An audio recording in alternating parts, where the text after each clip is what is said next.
श्री शिवाय नमस्तुभ्यम हर हर महादेव। देखिए आज का जो ये उपाय है बहुत ही खास होने वाला है। देखिए अगर आपकी कोई मनोकामना है जो कि बहुत दिन से पूरी नहीं हो रही है तो आपको ये उपाय विशेषकर करना चाहिए। आपके घर में समस्या चल रही है, धन की कमी है, माता लक्ष्मी का वास नहीं हो रहा है, पैसा आ रहा है लेकिन टिक नहीं रहा है, तो उन व्यक्तियों के लिए यह उपाय खासकर है। ये दो उपाय हैं जो आप लोगों को करने हैं। इस वीडियो में हम ऐसे दो उपाय के बारे में बात करेंगे। तो जो भी दर्शक हमारे चैनल से नहीं जुड़े हमारे चैनल को सब्सक्राइब कर लेंगे, वीडियो को लाइक करेंगे। तो चलिए आइए आते हैं उपाय पर। इस उपाय के लिए आपको एक तांबे का लोटा लेना है और फिर एक बेलपत्री लेनी है और 5 हरे मूंग लेने हैं।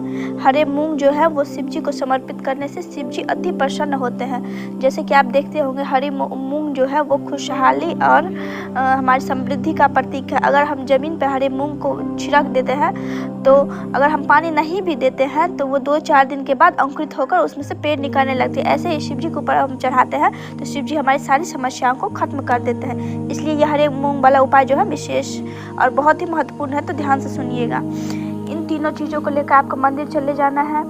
फिर क्या करना है आपको, वो जो 5 हरे मूंग ले गए हैं उस हरे मूंग को, पहली हरी मूंग आपको गणेश जी के वाले स्थान पर चढ़ानी है। ये तो आपको पता ही होगा कि महादेव जी का पूरा परिवार जो है वो शिवलिंग में विराजमान है। तो इस तरह आपको 5 व्यक्तियों के लिए 5 मूंग लेने हैं। पहले वाले मूंग आपको भगवान गणेश जी के ऊपर चढ़ानी है, दूसरी वाली मूंग आपको गणपति जी के ऊपर चढ़ानी है, तीसरी वाली मूंग आपको माता अशोक सुंदरी के ऊपर चढ़ानी है और हर मूंग चढ़ाते हुए अपनी मनोकामना बोलनी है। फिर चौथी वाली मूंग आपको माता पार्वती के हस्त कमल पर चढ़ानी है और इस तरह चारों मूंग चढ़ाने के बाद आपको 5वीं जो मूंग है वो आपको शिवलिंग के ऊपर चढ़ाना है और अपनी मनोकामना बोलनी है। फिर जो बेलपत्री ले गए हैं आप उस मूंग के ऊपर अपनी बेलपत्री चढ़ाएं और बेलपत्री का मुख जो है वो आपकी तरफ होना चाहिए। और फिर 1 लोटा जल का जो ले गए हैं उस जल को आप एकदम पतली सी धार में भगवान शिव के ऊपर चढ़ाएं।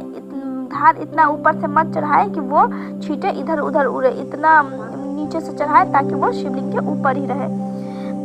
और धार चढ़ाते हुए आपको श्री शिवाय नमस्तुभ्यम का जाप करना है। तो ये उपाय आप किसी भी समय कर सकते हैं, इसके लिए समय कोई पाबंदी नहीं है और किसी भी दिन कर सकते हैं, लेकिन ये विशेष मंगलवार को बहुत ही शुभ संयोग बना है। इस दिन करेंगे तो आपकी मनोकामना अवश्य पूर्ण होगी।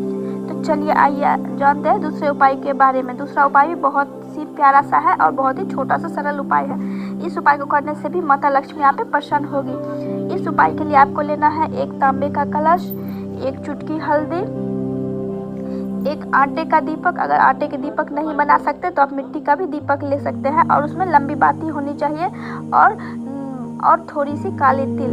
इन तीनों चीज़ों को लेकर आपको चले जाना है अपने घर की तुलसी माता के पास।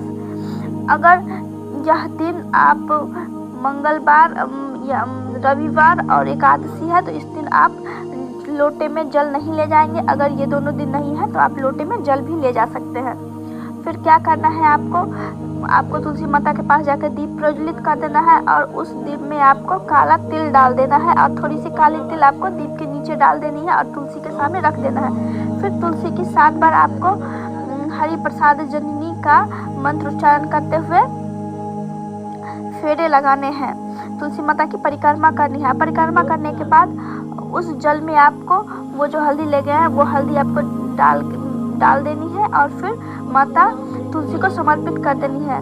माता तुलसी को अगर जल समर्पित करते हैं तो माता तुलसी तो प्रसन्न होती है, साथ में माँ लक्ष्मी भी बहुत प्रसन्न होती है और साथ में श्री हरि विष्णु भी बहुत प्रसन्न होते हैं। तो जब माता लक्ष्मी और श्री हरि विष्णु इकट्ठे प्रसन्न होते हैं तो हमें दुगना फल देते हैं। तो ये उपाय आप अवश्य करें। आशा करती हूँ आपको हमारी जानकारी पसंद आई हो।